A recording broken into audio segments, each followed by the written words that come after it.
Assalamualaikum warahmatullahi wabarakatuh. Innal hamdalillah nahmaduhu wa nasta'inuhu wa nastaghfiruh wa na'udzu billahi min syururi anfusina wa min sayyiati a'malina. May yahdihillahu fala mudhillalah wa may yudlilhu fala hadiyalah. Asyhadu an la ilaha illallah wa asyhadu anna Muhammadan 'abduhu wa rasuluh. Allahumma fasalli wa sallim wa barik ala sayyidina Muhammad wa ala alihi wa sahbihi ajma'in. Faya ayyuhal hadirun, ya ayyuhalladzina amanu taqullaha haqqa tuqatih wa la tamutunna illa wa antum muslimun. Faqala Allah ta'ala fil Qur'anil Karim, a'udzu billahi minasy syaithanir rajim. Bismillahirrahmanirrahim. Wa'budullaha wa la tusyriku bihi syai'an wa bil walidaini ihsana wa bidhil qurba wal yatama wal masakin wal jari dhil qurba wal jaril junubi was-sabihi bil jambi wabnis sabil was-sahibi bil jambi wabnis sabil wa ma malakat aymanukum innallaha la yuhibbu man kana mukhtalan fakhura. Sadaqallahul azim. Hadirin jemaah sekalian, bersyukur kepada Allah, senantiasanya kita mengucapkan alhamdulillah karena Allah telah memberikan rahmat, nikmat dan karunia-Nya kepada kita semua, sehingga kita senantiasa diberikan kenikmatan dunia, kenikmatan kesehatan, sehingga kita dapat melaksanakan dan merasakan nikmat yang diberikan oleh Allah Subhanahu wa taala. Nikmat yang terbesar adalah nikmat iman dan nikmat yang kita rasakan, yang dapat kita rasakan saat sekarang ini, sehingga kita dapat mendengarkan sedikit ceramah terkait dengan yang akan disampaikan nanti adalah nikmat kesehatan. Kenapa? Karena nikmat kesehatan adalah kunci untuk dapat kita melaksanakan kehidupan di dunia ini. Kemudian salat beriringan salam, senantiasanya kita berselawat kepada baginda Muhammad sallallahu alaihi wasallam dengan teren kata Allahumma shalli ala Muhammad wa ala ali Muhammad. Hadirin jemaah rahimakumullah, dari ayat yang telah dibacakan pada awal tadi, di mana yang artinya, dan sembahlah Allah dan janganlah kamu menyekutukannya dengan sesuatu apapun, dan berbuat baiklah kepada kedua orang tua, karib kerabat, anak-anak yatim, orang-orang miskin, tetangga dekat, tetangga jauh, teman sejawat, ibnu sabil, dan hamba sahaya yang kamu miliki. Sungguh Allah tidak menyukai orang-orang yang sombong dan membanggakan diri. Maha benar Allah dengan segala firman-Nya. Hadirin,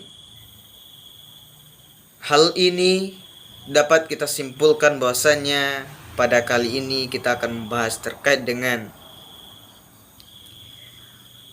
berbuat baik kepada tetangga, sebagaimana akhlak Nabi Muhammad Rasul kita, sebagaimana beliau berbuat baik kepada tetangganya.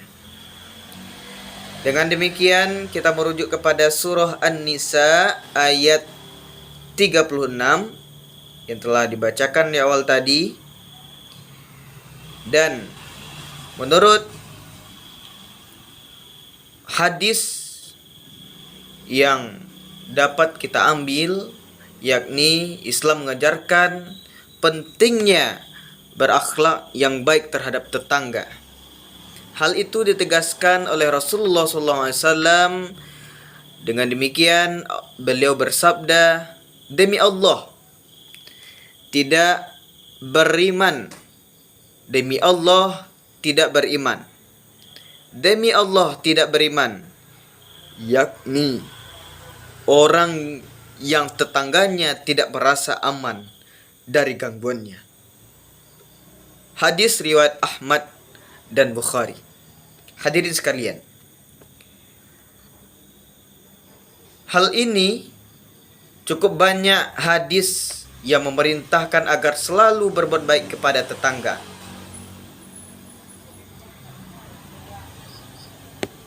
Jibril selalu berpesan kepadaku. Ini dalam tanda kutip, beliau bersabda, katanya, Jibril selalu berpesan kepadaku supaya berbuat baik kepada tetangga, sehingga aku kira kemungkinan kelak tetangga akan diberi waris. Hadis riwayat Bukhari Muslim. Hadirin yang berbahagia, Rasul sallallahu alaihi wasallam juga mengingatkan mengaitkan iman seseorang pada Allah Subhanahu wa taala dan hari kiamat dengan sikap umatnya terhadap tetangga.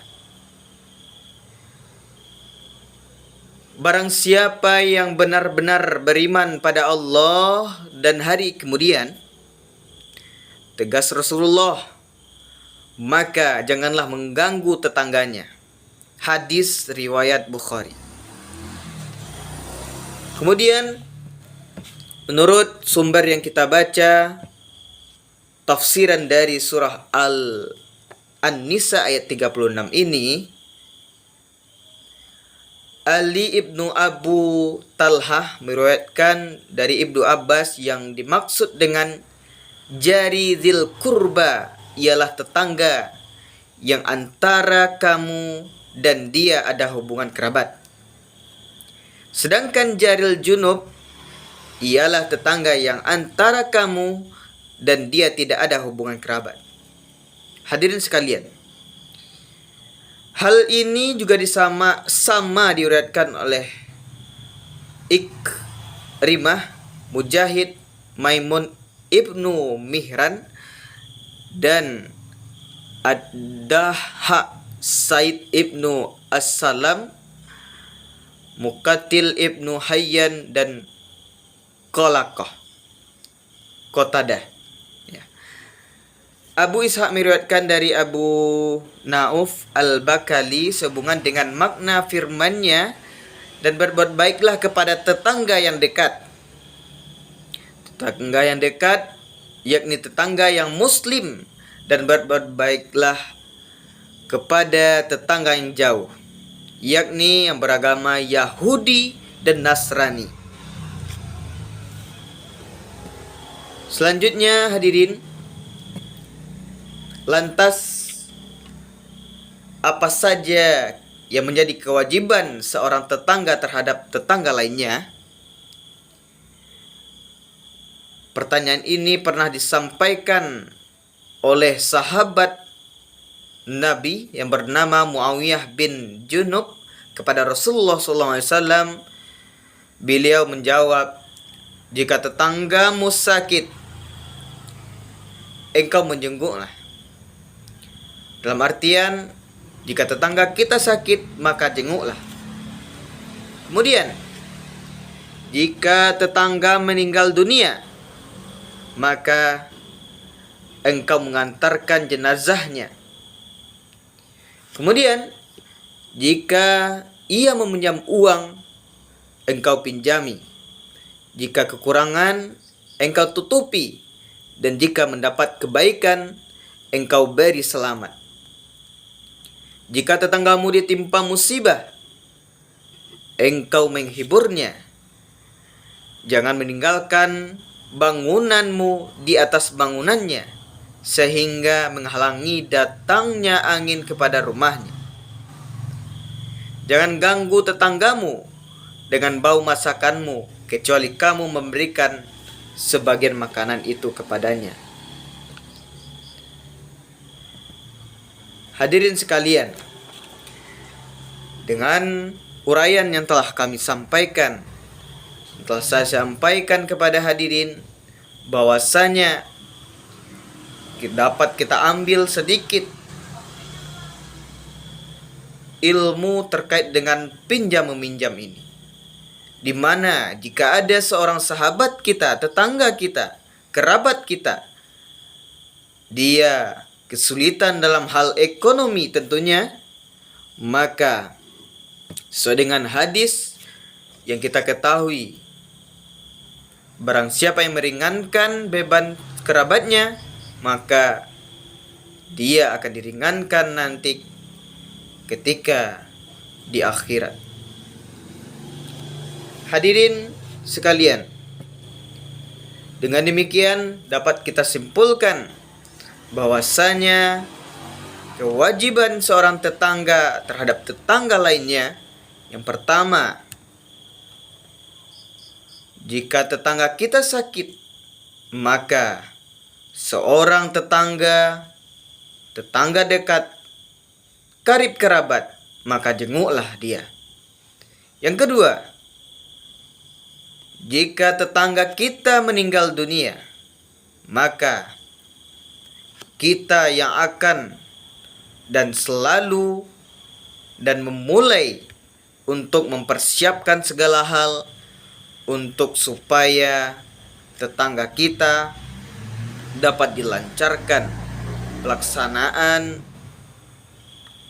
dan perlepasan dia di tempat terakhirnya, mulai dari tempat menegakkan tenda, kemudian mengantarkan jenazah, dan diawali dengan memandikan, menyolatkan, serta mengantarkannya ke tempat akhirnya.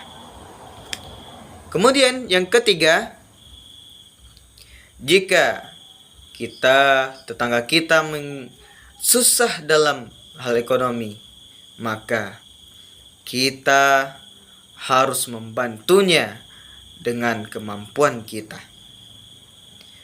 Dalam artian, jika tetangga kita harus butuh sekali terhadap yang berbau uang, maka kita pinjamkanlah sedikit harta kita. Kemudian ketika kita tahu bahwasanya tetangga kita dapat kebaikan, maka kita berikanlah selamat kepada dia. Kemudian jika tetangga kita tertimpa musibah, maka hiburlah dia. Jangan biarkan dia menangis dan meratapi kesedihan terhadap musibahnya. Selanjutnya, jangan sampai salah satu bangunan rumah kita tertimpa kepada rumah tetangga kita, yang akan membuat angin tidak sampai ke rumah tetangga kita. Kemudian selanjutnya yang terakhir, jangan ganggu tetangga kita dengan bau masakan yang kita buat, kecuali kita memberinya. Dengan demikian hadirin, itulah kajian singkat kita pada hari ini. Banyak maaf. Billahi taufiq wal hidayah. Wassalamualaikum warahmatullahi wabarakatuh.